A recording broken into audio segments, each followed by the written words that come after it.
Welcome to Comfort Time. Comfort Time continues. Comfort Time with Aunty Yunike. Comfort Time where we observe miracles, have miracles happen to us, and where we just bask in them. The story I'm going to share this time around is on women, church women in particular, Catholic women in leadership and decision-making positions and in politics. Before I go into it, I would like to remind you to please share, to subscribe, to like, and continue sharing with everybody so that everybody gets to know what exactly we are sharing and uplifting and encouraging each other's lives. So, as a leader of the Catholic Women Organization, and here I'm talking about having been a leader at small Christian community, diocesan level, and now I'm talking about when I reached the National Council of Catholic Women, NCCW. So at that level, I was now asked, or we were mandated to give a presentation to the bishops every year. This report we gave to the bishops went not just as far as the bishops, but was also shared with Vatican. So now the report that we gave was to explain to the bishops where we are as Catholic women, what our gains are, our losses, what we are struggling with, battling with, where we needed help. And all that was presented in the hope of not only informing them, but also getting answers for what we were dealing with. This time around, we were sharing with the bishops the issue of women in leadership, women in politics. We had observed that the leaders that we had, the Catholic leaders who were in politics, were not behaving in a way that we thought they should behave. Like the values, the Catholic values, the social teachings of the church did not really come out. And we were concerned. So as leadership of NCCW, we prepared a meal where we invited these ladies to come and share with us their challenges in the hope of helping them. And you will not believe what they said to us. They asked us what we had done to help them get into those positions. So we explained to the bishops. We didn't, we invited them because we were thinking they're already in it. For us, we didn't want to be in politics because we felt politics were dirty, politics were worldly, so we didn't want any part of it. And then the bishops, I remember that time it was Archbishop Teles from Pundu, who was the ZEC president. So he looked at me and said, okay, you are the mother of the nation, and you are telling us that politics are dirty. Who are you waiting for to clean them? I did not expect that, because I expected that you would be congratulating us for saying we have impact on prayers for all the politicians. And then he said, you're saying politics are worldly. Where do you live? Okay, now I was confused. Now it dawned on me that the way we had been going about it was all wrong. We felt that because the bishops and the clergy were non-partisan, we too were non-partisan. Little did we know that that is not what was expected of us. They expected us to participate in politics so that we can bring out the values, the Christian values. And so from there we realized that we had gone about it all wrong. And when the leaders, the Catholic women who were in politics already, complained that we didn't do anything for them, we realized that they were actually right, that we didn't support them, and that we needed to come up with a better way of supporting them so that we can then ask for the values that we expect. Although we firmly believe that you don't need anybody's support to behave in a Christian manner. So from there, we went and had our own meeting and decided how we would go about sensitizing our members that we are encouraging you to venture into politics. Fortunately, at almost the same time, UNDP was looking for people, for organizations to get funding to sensitize women on leadership. So we got our proposal together, went to UNDP, got our funding, and set out nationally to sensitize the women. This went on very well, and now we had a problem because the men became concerned. The men now said, this Yunike is always in America, so now that she's always in America, she has decided that she's going to tell the women here to also become Americans. She's going around with her leadership to tell people that they should be leaders.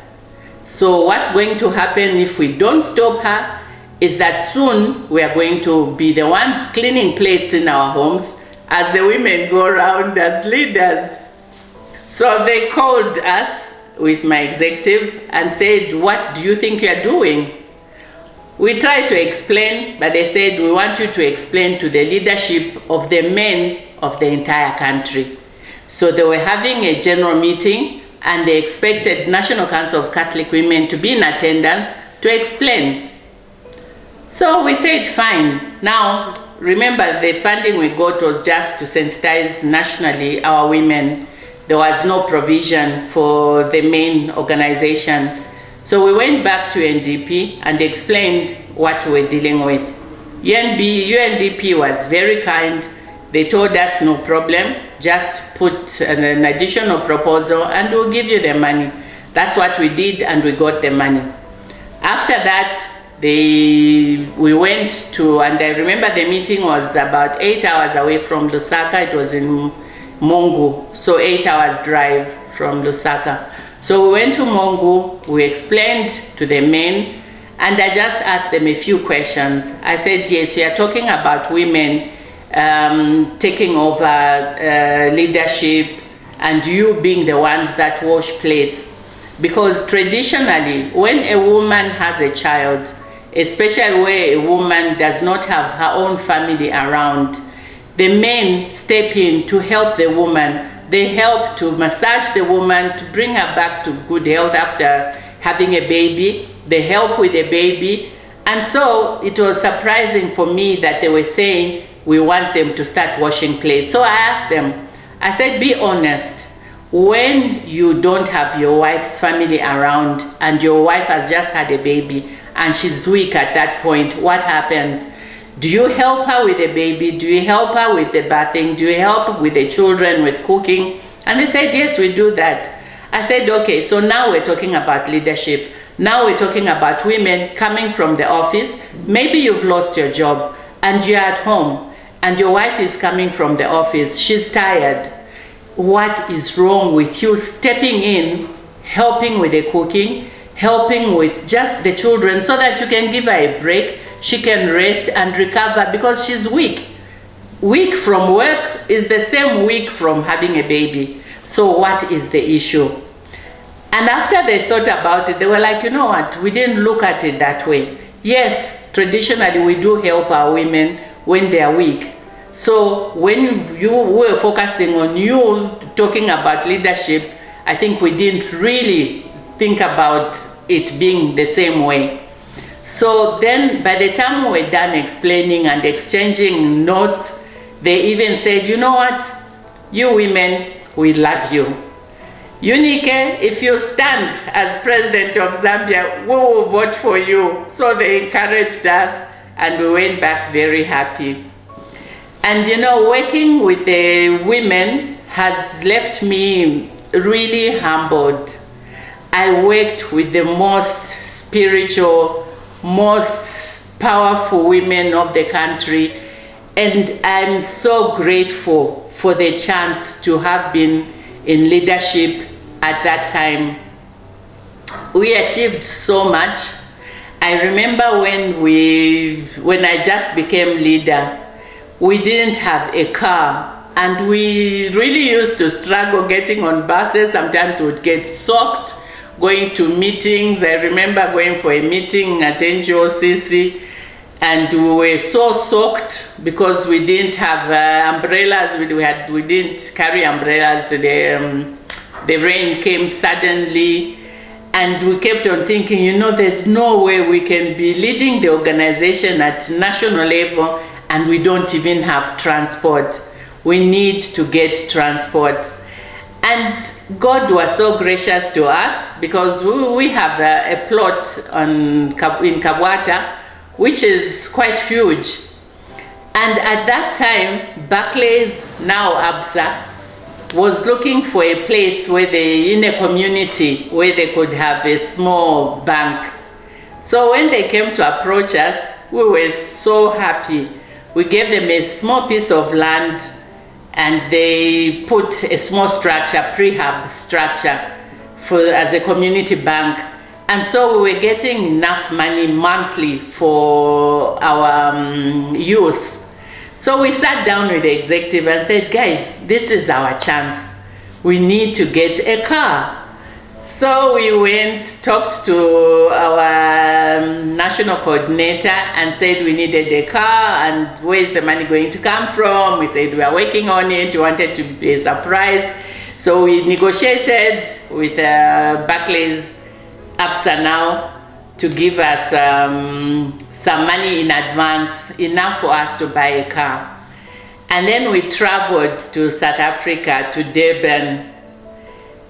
We traveled with just the three of us, myself, and at that time our treasurer was Janet Ngoma, who is still very active with the women. And then we had Mrs. Charity Kateule, who was our project officer. She was not part of the executive, but she was one who was assisting us with the project, so our project manager at the time. And so we traveled to South Africa. When we go to Durban, we discovered that, yes, we wanted a big car, we wanted a Prado, but the money that we had was just enough for a petrol car. And looking at how we wanted to be moving around, we knew that petrol would not serve us well. So we wanted a diesel car. And for a diesel car, we needed an extra $1,000. And that was a lot of money. We didn't have that kind of money. We tried to put all the monies that we had put aside for accommodation and for food. Still, we didn't have enough.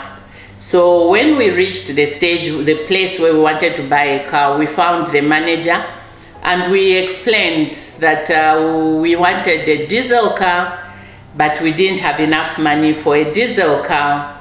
So the money that we had was enough for a petrol car. He said, there's nothing that I can do. You either get the petrol car or you get something else. So, and I was determined to have that Prado. So we sat with the ladies, we said, this is what needs to happen, what do we do? And you know, the beauty of my executive, the executive that I served with, was that wherever they sent us, wherever I went, whether I was going alone or going with other executive members, the rest of the executive remained praying for us, interceding for us, for everything to go well. So I shared with the executive back home that this is a challenge we have. Please continue with your prayers. And we ourselves were praying. So I asked that gentleman, who is the owner of this company? And he said, I am the manager. I'm the one who makes decisions. So you looking for the owner of this company is not going to help you in any way. I am telling you that you're supposed to pay for this petrol car, and if you don't have more money to add on, then I'm sorry, there's nothing we can do. I said, I understand, but I still want to see the owner of the company. So he says, well, you come in the afternoon. If you want, you can wait for him. So I said, yeah, we'll wait. So now I sat in that car, took out my rosary, told the ladies, it's time to pray. So we started praying, said the rosary. And when the guy was coming, we had just finished the rosary. So when he came, I went in. The two ladies remained praying for me. I went inside and I explained. I said, we're doing this work for God.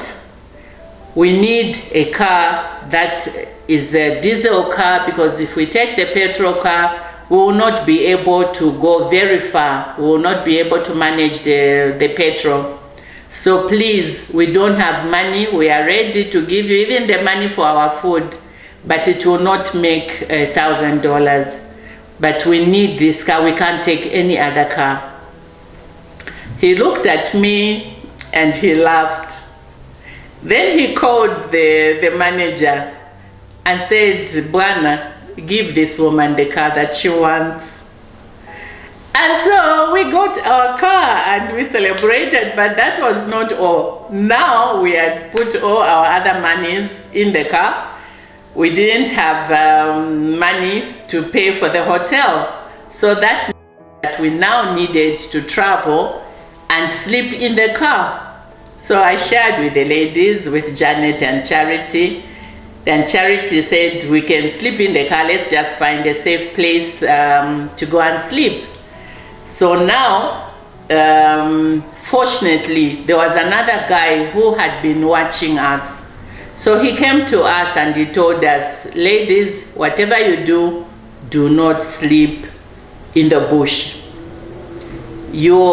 Some people have been watching you and you may be followed. So please go right through. So we thanked him for that information, and we got everything together and we drove right through until we got home. So that was one experience that was really awesome for me. And for the work that I did, I was not only a leader at national level, when I had 2 more years to go before finishing at national level, I was voted in to be the representative for the Catholic women in Zambia on the World Board. So I was actually serving at both national and World Board level. And then when I finished my 2 years, I now continued with my position on the World Board level. And then when I was on the World Board level, again we had a meeting in Kenya, and there I was voted in as the leader of AMESIA. So now I was again holding 2 positions. So that went on, and it's at the World Board level that I'm talking about all these experiences in the UN.